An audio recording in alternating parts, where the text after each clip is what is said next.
You're listening to episode number 36 of the Transform Your Life from the Inside Out podcast.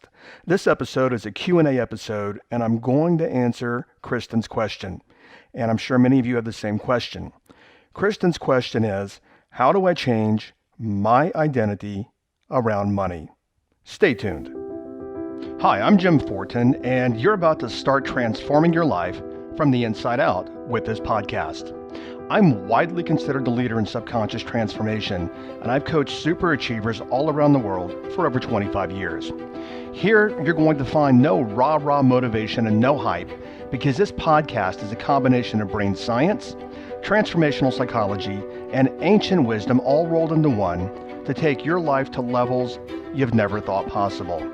If you're wanting a lot more in life, to feel better, to heal, to have peace of mind, to feel powerful and alive, and to bring more abundance and prosperity into your life, then this podcast is for you, because you're going to start learning how to master your mind and evolve your consciousness.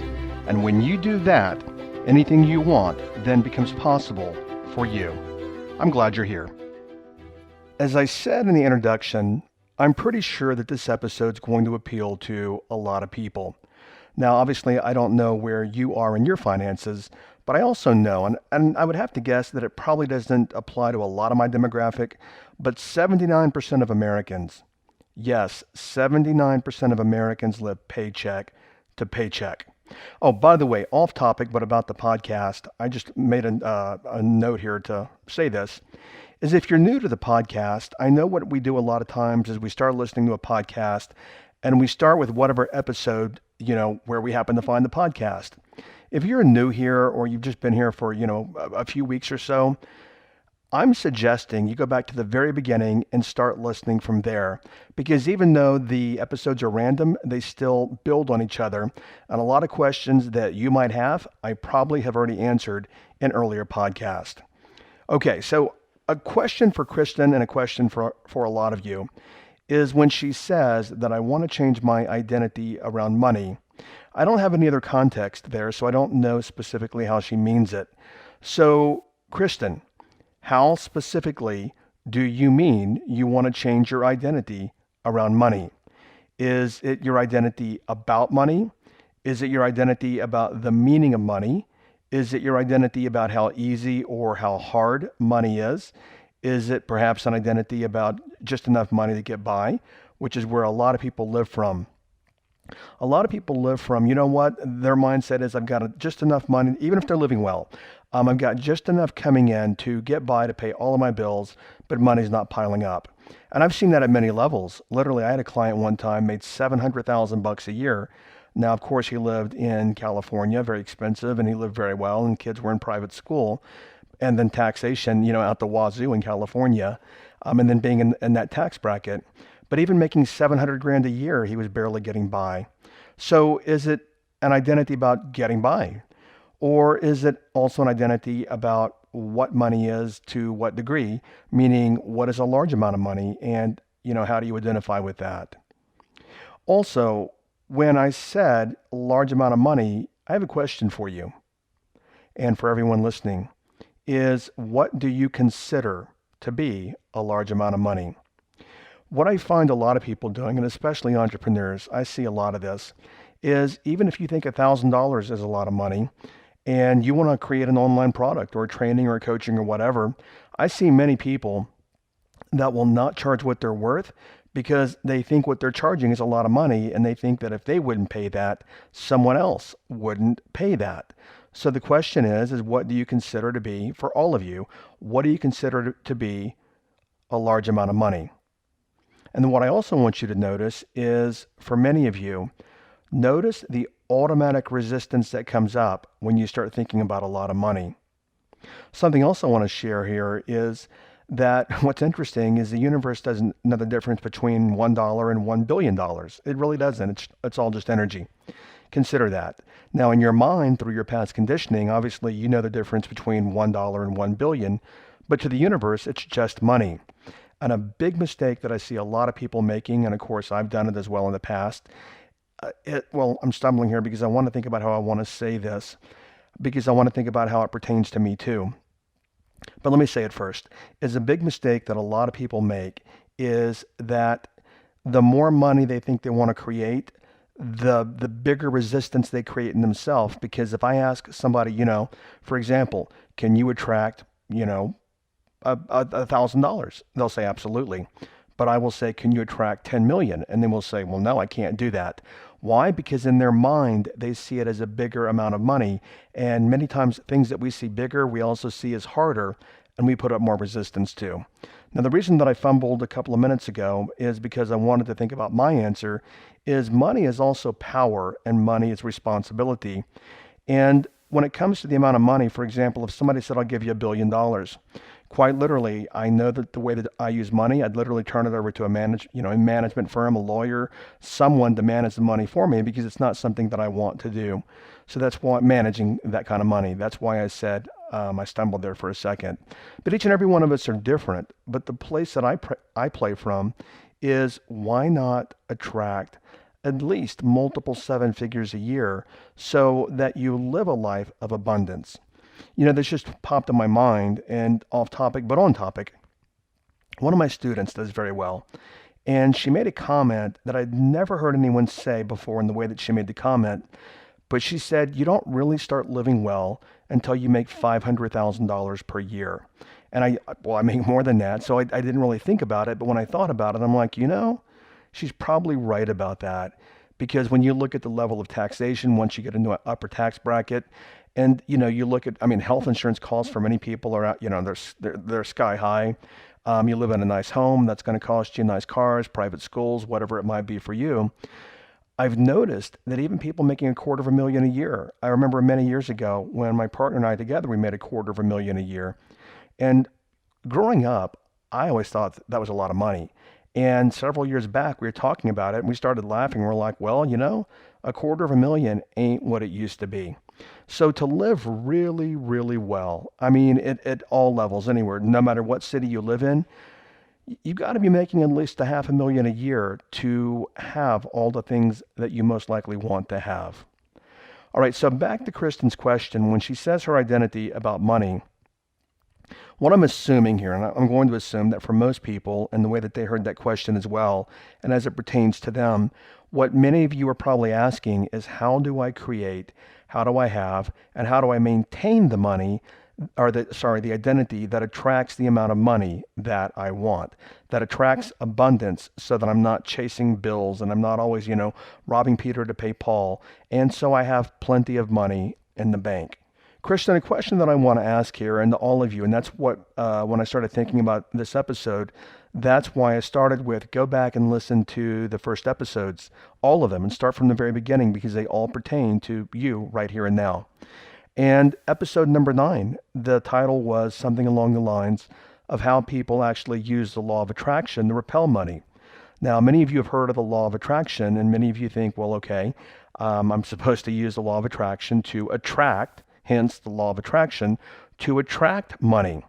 But the law of attraction is simply a universal force, and you can use it either to attract or you can use it to repel based upon your thinking, your feelings, your vibration, and your frequency, which I explain every bit of that in episode number 9. As I said when I started this episode, and I mentioned it before, is that 79% of Americans live paycheck to paycheck. That blows my mind. We quite literally, well, I'm going to back up here with a caveat. When people think about the national debt, and by the way, most people don't know a lot about economics and all this kind of stuff, but when people think about the national debt and the deficit and all this kind of stuff, people think the U.S. is something like $20 trillion in debt. That is not true. The U.S. has extended to the amount of over $100 trillion when we factor in entitlement programs, I think Medicaid, or Medicare, whichever it's called, and Social Security. So the U.S. is by far, far more overextended than most people recognize. But to get back on track here is, at least for right now, and it has been for many years, we had a huge hit, in the global economy in 2009. But you know what? Even in bad economic times, people still become rich and people still make money. As a matter of fact, a lot of people became wealthy out of the years or from the years 2009, 10, and 11. So my point is we live, and I'm going to use this word cautiously, but we live, at least in terms of appearance and opportunity, in the richest country in the history of the world. Yet 79% of the population struggles with money.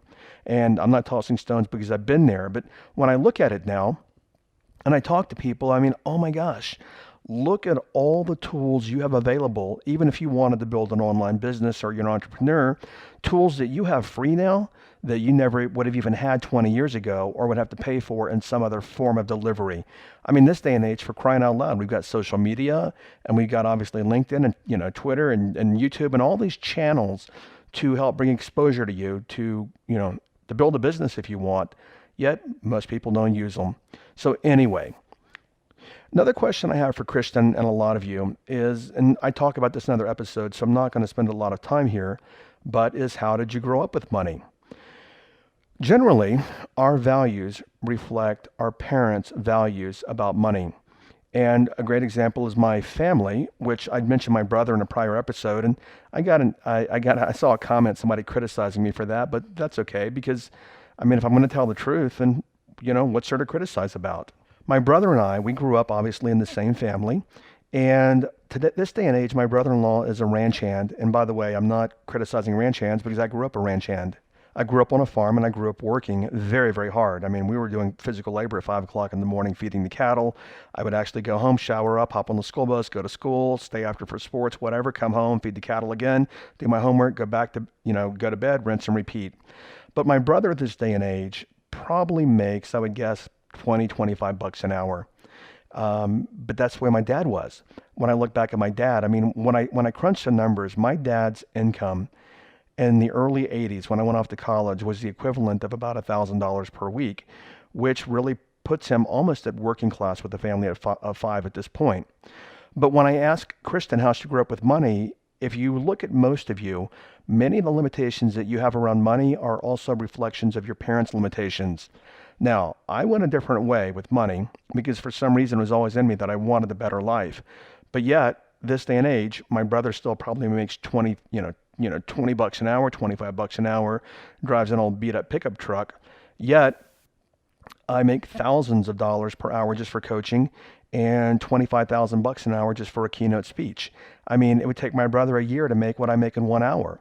But where I go back here is obviously here is we grew up in the same house, but you know what? We chose different relationships with money.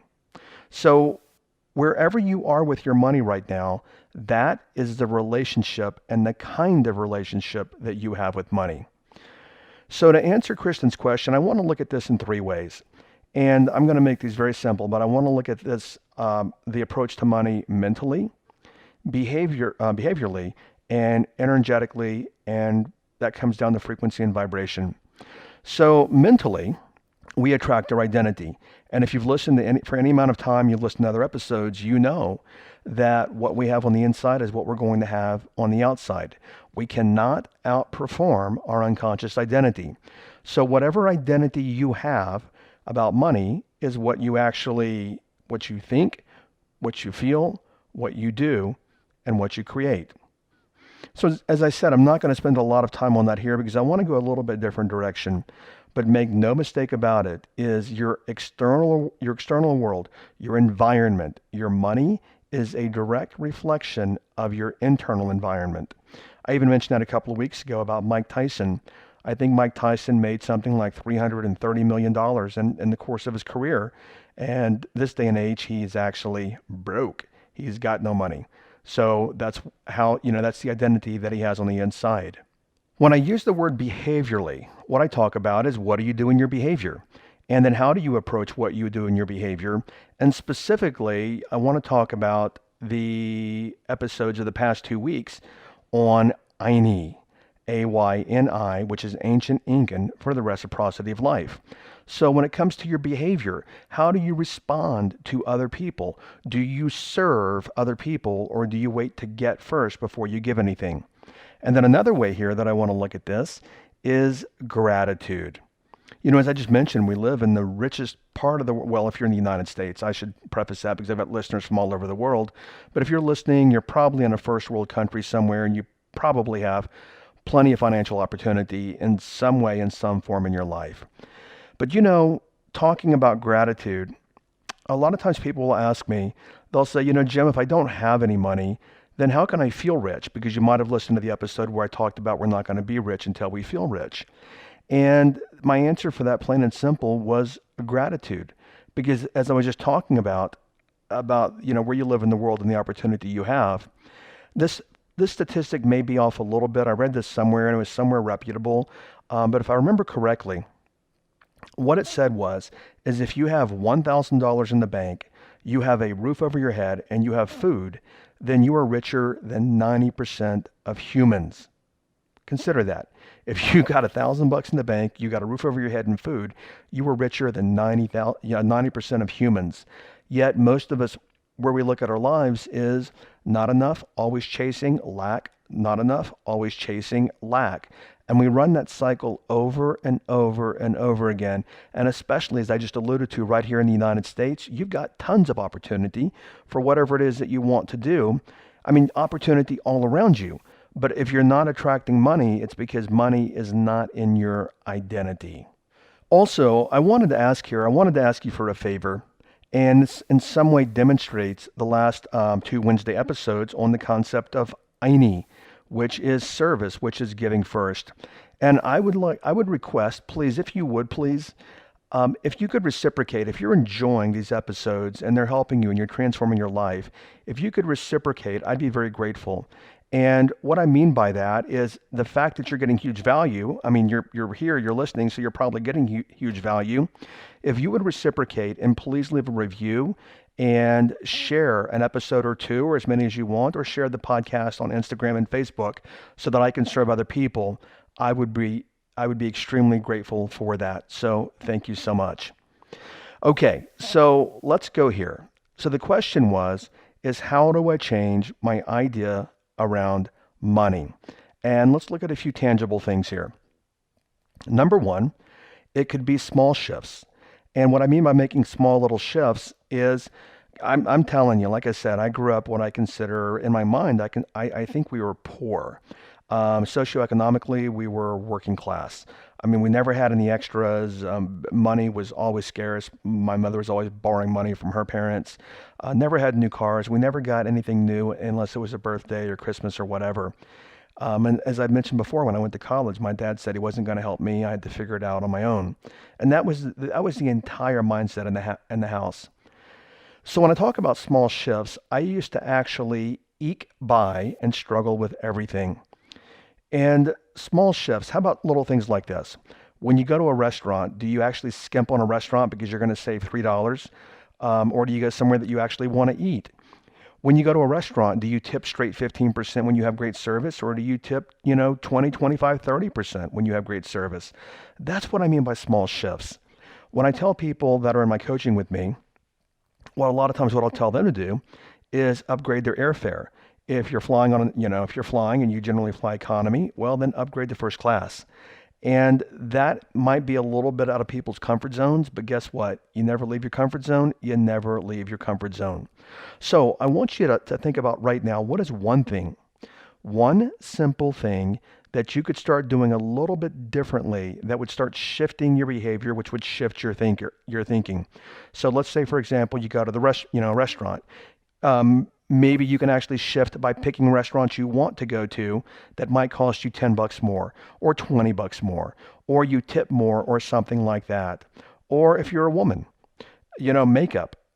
And I caught myself when I said if you're a woman. I mean, I suppose, men wear makeup too or whatever. I don't know. But, if you buy makeup, if you're always buying the cheap brands, which, by the way, even name brands really aren't good for a lot of people because they've got so much crap and so many chemicals in them. But you know what? Whatever daily products you might use, maybe you upgrade the product. Maybe you buy, you buy your products from Neiman Marcus or Macy's as opposed to Walmart or something. But that's what I mean by changing your behavior. Another little exercise here that I used to do it was about 10 years ago, and I did it for a couple of years, is I learned which I talk about in the episode on money, is that I'm not going to be rich until I feel rich. But how about carrying $100 in your pocket? And I'd say at least 100. And what I learned is that when you carry $100 in your pocket, what you do is you don't have to spend it. But when you see something that you want, what you say to yourself, providing it's under $100, if I wanted this, I could buy this, though I choose not to in the moment. If I wanted this, I could buy this, though I choose not to in the moment. Now, what's the purpose of this? Well, if you did it once a day, you're spending $100 a day. But what if you mentally, emotionally, meaning, it's a mental thing. What if you did that 10 times a day? Now you're spending $1,000 a day. And I once had a client of mine. He was already doing pretty well when I taught him this. And he says, you know what? 100 is not enough. He goes, I'm going to carry 300 in my pocket, my front pocket, so it's not in my wallet, because if it's in my wallet, it's hidden and it's out of sight. But what if I carried $300 in my pocket? And you know what? Every time I put my hand in there, it reminded me that I could carry $300 in my pocket. So that's another way is, you can start shifting your identity like that and start reprogramming your mind like that. About a decade ago, and I stopped doing it because it's easy to lose, but I used to carry a 1-ounce gold eagle, an American eagle. And back then, gold was about $1,200 an ounce. And the reason that I said I stopped doing it is because it's so easy to lose that, which I've done before. But I used to carry gold. And if you carry actually any change in your pocket and it bangs up against gold, gold makes a very particular sound. And it used to remind me that I was rich enough to carry at least a gold eagle in my pocket, which, by the way, I don't do that anymore. And candidly, I don't even carry cash anymore. I'm just not at that place anymore. Not that I don't use cash. I use credit for everything because I want the miles and the points and everything else. But I don't carry cash. And if I did right now, if I were going to do this exercise again, I'd carry at least a couple of $1,000s in my pocket. Okay. Oh, by the way, I do carry cash in my car, in my console. And the reason why is because I give away a lot of cash. As I mentioned before, I don't care what people do with money. It's not a matter of what they do with money when I give money, and I'm not doing it to enable people either. I use my intuition about who I should give money to and who I should not when it comes to panhandlers. I don't want to enable anybody to stay a panhandler, but there are times that people really do need money. And I have a soft heart for animals. I'm an animal lover. I have a couple of dogs. There is a guy in my near my neighborhood, and he's always on the same corner, and he's got a dog, and his sign says, "Can you spare $1 for dog food?" And I saw him a few weeks ago, and I gave him $40 because I had $40 on me. What's he going to do with it? I don't know, but hopefully he's going to feed his dog as well. Okay, another way here is episode number 9. I'm not going to actually elucidate too much on this, but reprogramming your subconscious mind. So I'm looking at this from two perspectives. One is reprogramming the mind, which is one mental perspective. And the second perspective is behaviorally, meaning the small shifts or carrying money in your pocket. So those are two ways right there, but definitely every one of you, if you have not, you want to go back and listen to episode number 9 on reprogramming your subconscious mind. Let me share something else with you. Somebody once, and a couple of people have asked me before, Jim, how did you make the shift? How did you get out of, I'm not going to say poverty because it wasn't poverty, but how did you make that shift from being poor to being rich? And the way that I made the shift, this is very nebulous, and hopefully you can get your mind around this, but the way that I made this shift is what was that I decided to trust in the universe 100%. Not 99%, not 97%, but 100%. And I trusted that if I held my thought and my feeling and my vibration and my frequency and wealth via using gratitude, if I did that and I trusted 100% in the laws of the universe, things would shift. And that's when they started shifting. So that's the way that I did it. And then what I did is I shifted, instead of, air quote, shifting the identity, air quote, the word identity, I just shifted in the way that I was being. And you probably know from the podcast that everything comes down to be, do, have. How your being will affect what you do, and what you do will affect what you have. So I decided to be grateful and to be trusting of the universe 100%. Okay. So I'm not quite sure how to pull a transformational takeaway, a single one, out of this episode, but the reality is that you're not going to have it on the outside until you have it on the inside. What I want to share, which means in your unconscious identity, Also, what I want to point out is do not fight your identity. I don't want to extend this episode too much more, but I want to add a few other thoughts here. And I know I've added this in other episodes, is that many times people focus, like Kristen maybe, she wants the identity to attract money. However, what most people focus on is the wrong part of the equation. They focus on attracting money, which is an effect of a cause. And what I'd rather you focus on is being the cause that creates the money. Because if you're focusing just on the money, you're focusing on effect and you're focusing in the wrong place. Okay, so the transformational takeaway, like I said, I kind of stumbled with the takeaway that I wanted to give you this week, but the reality is this: until you have it on the inside, you will not have it on the outside. Okay, the next episode is going to be a doozy episode for a lot of people. I like to keep things simple, but this is a big deal in the next episode. And that is, the next episode is going to be about, are you ready? It's going to be about control. And in that episode, what I talk about is that you have control of nothing. And to demonstrate that, try to control your own thinking. I mean, even Kristen's question this episode demonstrates that we can't even control our own thinking. Now, we can choose our thinking, but we can't control it. And I know a fair amount of you are, you're control freaks and you get into control. And I watch control destroy families and relationships and business.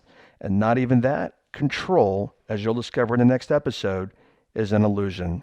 And when you get into the illusion of control, you are controlled by the illusion of control.